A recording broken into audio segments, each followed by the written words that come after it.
Hello everyone, welcome to exam frontier. Kerala अब केरलम बनने जा रहा है। तो केरलम क्या कोई नया नाम है? तो नहीं, ये कोई नया नाम नहीं है, क्योंकि मलयालम बोलने वाले लोग इसको केरलम ही बोलते हैं। तो फिर क्वेश्चन है कि केरला का ऑफिशियल नाम केरला क्यों किया जा रहा है, केरलम क्यों किया जा रहा है? क्या ये सिर्फ स्पेलिंग चेंज करने के लिए किया जा रहा है, या इसके पीछे 2000 ईयर की history, Malayalam language, cultural identity और इंडियन कॉन्स्टिट्यूशन की एक इंटरेस्टिंग स्टोरी है? और 11 अगस्त 2026 को लोकसभा में इस इशू पर क्या हुआ है?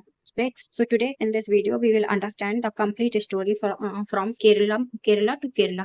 अब अगर लेटेस्ट डेवलपमेंट की बात करें तो केरला जो स्टेट है इसका नाम चेंज करने की डिमांड काफी टाइम से चल रही थी। इनफैक्ट 2023 में केरला स्टेट लेजिस्लेचर ने एक रेजोल्यूशन पास करा था इसके नाम चेंज करने को लेके, लेकिन उसमें कुछ टेक्निकल ग्लिचेस थी, तो फिर इन्होंने दोबारा री इंट्रोड्यूस कराया 2024 में। और उसके बाद सेंटर को रिक्वेस्ट करी थी इसका नाम चेंज करने के लिए। अब देखो, इनको सेंटर को रिक्वेस्ट क्यों करनी पड़ी, क्योंकि अगर आपको किसी स्टेट का नाम चेंज करना है तो उसके लिए सिर्फ स्टेट गवर्नमेंट के थ्रू रेजोल्यूशन पास करना काफी नहीं होता है। इसमें सेंटर का मेन रोल होता है। और इसका प्रॉपर एक प्रोसीजर होता है, एस्टैब्लिश प्रोसीजर है, जो कि आर्टिकल 3 में मेंशन है। और अगर आपको किसी स्टेट का नाम चेंज करना है तो उसके लिए आर्टिकल 1 है, उसमें भी चेंज करना होता है, क्योंकि जितने भी स्टेट्स हैं उनके सारे स्टेट्स के जो नाम है वो आर्टिकल 1 में मेंशन है। और ये सिर्फ सेंटर ही कर सकता है, इसीलिए इन्होंने सेंटर को रिक्वेस्ट करी थी केरला का नाम चेंज करने के लिए। और अभी जो सेंटर ने जो एक बिल लेके आई है, Kerala alteration of name bill 2026, इसको जो पास किया गया है ये इसी की वजह से हुआ है। अब देखो, सबसे पहले अगर केरला और केरलम में डिफरेंस क्या है इसको समझना है, तो ये एक लिंग्विस्टिक डिफरेंस है यहाँ पे, क्योंकि जो केरला है ये इंग्लिश में बोला जाता है, और जो केरलम है ये मलयालम नाम है। ये इसको जो मलयालम जो लैंग्वेज यूज करते हैं वहाँ पे वो लोग बोलते हैं।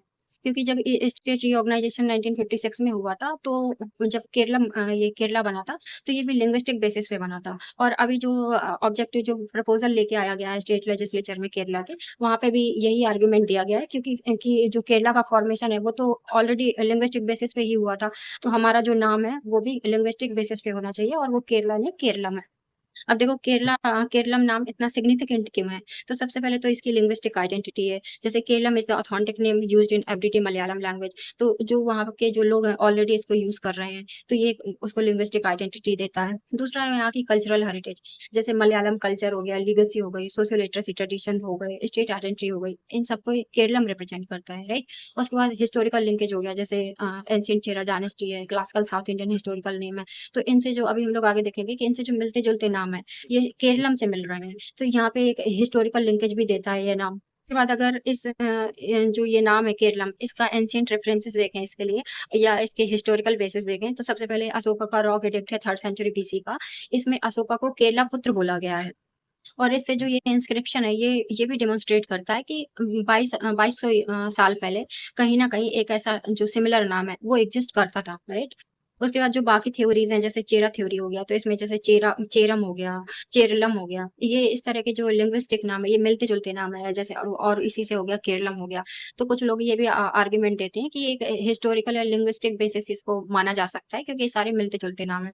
और थर्ड जो यहाँ पे इम्पोर्टेंट है वो है एक कोकोनट थ्योरी। इसमें ये एक तरह से की एटिमोलॉजी है यहाँ पे, जैसे क्योंकि यहाँ पे देखो जो केरा है इसका मतलब होता है कोकोनट, एंड आलम का मतलब होता है लैंड। और इसीलिए अगर इसको कंबाइन करते हैं तो ये बन जाता है लैंड ऑफ कोकोनट्स, राइट। और ये जो केरला है ये ऑलरेडी ऑलरेडी कोकोनट्स के लिए फेमस है।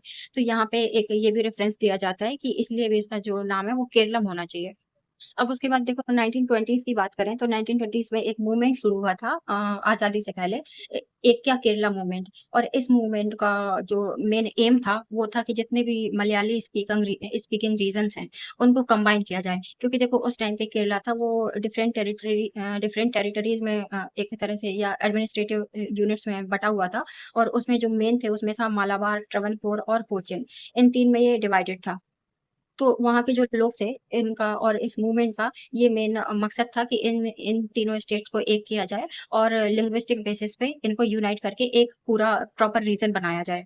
और उसके बाद जब स्टेट रीऑर्गेनाइजेशन एक्ट 1956 आया और इसने केरला को प्रॉपर एक आइडेंटिटी दी और स्टेट के तौर पे 1 नवंबर 1956 को बनाया गया, तब ये जो इनका डिमांड है ये भी कहीं ना कहीं फुलफिल होते दिखाई देता है। और उसके बाद जो ये केरला है ये अपना एक सेलिब्रेट करता है हर साल केरला पिरावी नाम से ये डे, क्योंकि इस दिन, और इसका मतलब होता है बर्थ ऑफ केरला।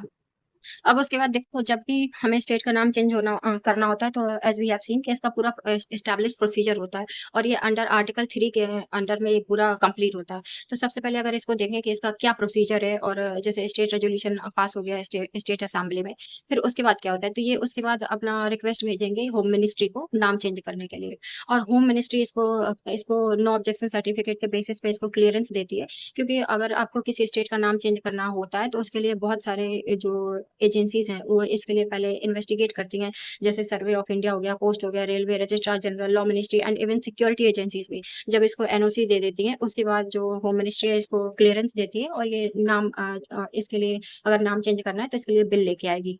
उसके बाद जैसे ही होम मिनिस्ट्री एनओसी देती है, प्रेसिडेंट ये दोबारा जो ये ड्राफ्ट बिल होता है, इसको स्टेट को भेजेंगे अंडर आर्टिकल 3 और वापस स्टेट से जब ये प्रेसिडेंट के पास आएगा, तो प्रेसिडेंट फिर से इसको अपनी रिकमेंडेशन देंगी और प्रेसिडेंट की रिकमेंडेशन के बेसिस पे ही ये बिल पार्लियामेंट में पास होगा और पार्लियामेंट के दोनों हाउसेज में इसको सिंपल मेजॉरिटी से पास कराया जाएगा।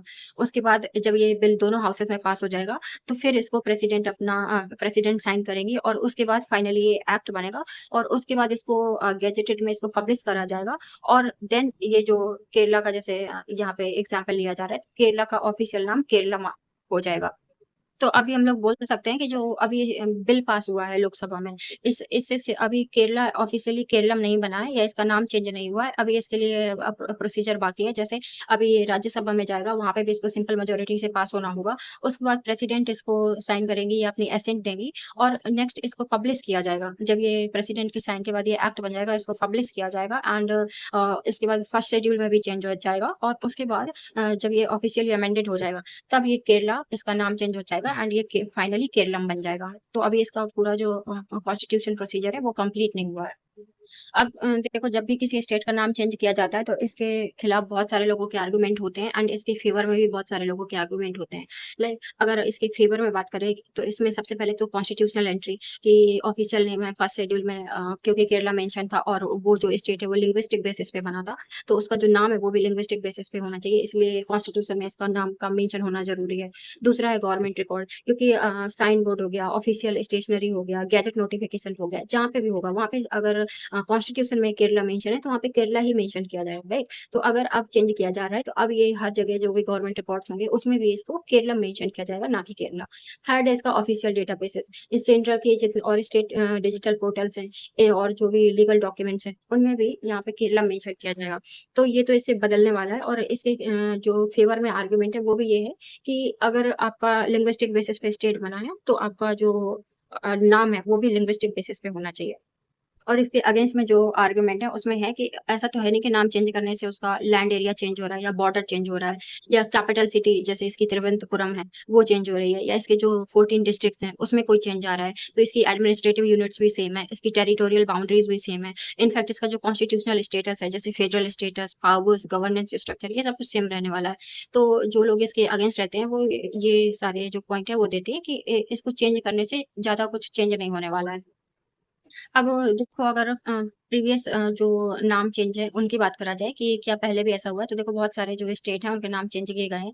जैसे मद्रास स्टेट इसको तमिलनाडु किया गया था 1969 में और इसको भी लिंग्विस्टिक बेसिस पे ही किया गया था। दूसरा है मैसूर स्टेट, इसको कर्नाटका किया गया था 1973 में, राइट? जो रिफ्लेक्ट करता है कन्नड़ा कल्चर को। उसके बाद है उत्तरांचल, ये उत्तराखंड इसको किया गया था 2007 में। ये भी कॉन्स्टिट्यूशनल डे में और लोकल जो मूवमेंट वहाँ पे चल रहा था इस नाम को लेकर उसकी वजह से किया गया था। नेक्स्ट है हमारा उड़ीसा, राइट? इसको उड़ीसा किया गया था 2011 में और लेकिन इसमें देखो यहाँ पे एक डिफरेंस है, अभी हम लोग इसको डिस्कस करेंगे उड़ीसा में जो किया गया था, क्योंकि इसको जो कॉन्स्टिट्यूशनल अमेंडमेंट के थ्रू किया गया था इसको, राइट? और जो हमारा अभी जो किया जा रहा है ये हमारा सिंपल अमेंडमेंट के थ्रू किया जा रहा है, तो इसको अभी देखेंगे। तो ये भी इसका नाम भी यहाँ पे चेंज किया गया था। अब देखो जो इम्पोर्टेंट क्वेश्चन है कि उड़ीसा का जो नाम है इसको कॉन्स्टिट्यूशनल अमेंडमेंट के थ्रू क्यों किया गया था और जो हमारा ये केरला है इसका नाम चेंज किया जा रहा है तो ये सिंपल अमेंडमेंट के थ्रू क्यों किया जा रहा है, तो इसमें सबसे बड़ी जो डिफरेंस देखने को मिलता है वो है उड़ीसा, इसमें स्पेलिंग चेंज की गई थी। उड़ीसा की जो स्पेलिंग है वो उड़ीसा करी गई थी और जो आर्टिकल 3 है इसमें जो मेंशन है वो है न्यू स्टेट क्रिएट करने का, स्टेट का एरिया अगर इंक्रीज करना है, स्टेट का एरिया रिड्यूस करना है, स्टेट बाउंड्रीज अल्टर करना है, तो ये इस तरह का ये जो यहाँ पे जो मेन जो थिंग है वो मेंशन है। लेकिन अगर हमें इसका पूरा स्पेलिंग ही चेंज करना है, तो उसके लिए हमें कॉन्स्टिट्यूशनल अमेंडमेंट करना पड़ेगा, राइट? तो इसीलिए जो केरला है, इसका जो नाम चेंज किया जा रहा है, वो केरलम किया जा रहा है सिंपल अमेंडमेंट के थ्रू। और अगर हमें इसका पूरा स्पेलिंग चेंज करना होता, तो इसके लिए फिर कॉन्स्टिट्यूशनल अमेंडमेंट की ज़रूरत होती।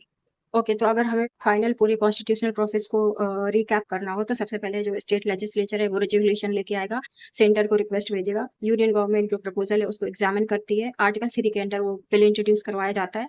उसके बाद पार्लियामेंट प्रोसेस होती है, प्रॉपर लोकसभा, राज्यसभा में बिल को पास कराया जाता है सिंपल मेजॉरिटी के साथ। उसके बाद जो प्रेसिडेंट होते हैं वो अपना असेंट देते हैं, और उसके बाद फाइनली जो आर्टिकल 1 है उसमें कॉन्स्टिट्यूशनल चेंज होता है, एंड उसके बाद में असेंबली रेज़ोल्यूशन इसको एक तरह से पब्लिश किया जाता है, और जो स्टेट का नाम है वो ऑफिशियली चेंज हो जाता है। तो ये पूरा प्रॉपर पार्लियामेंट्री प्रोसीजर है जिसके थ्रू किसी स्टेट का नाम चेंज किया जाता है। So it was all from my side. Thank you so much. Please subscribe my channel.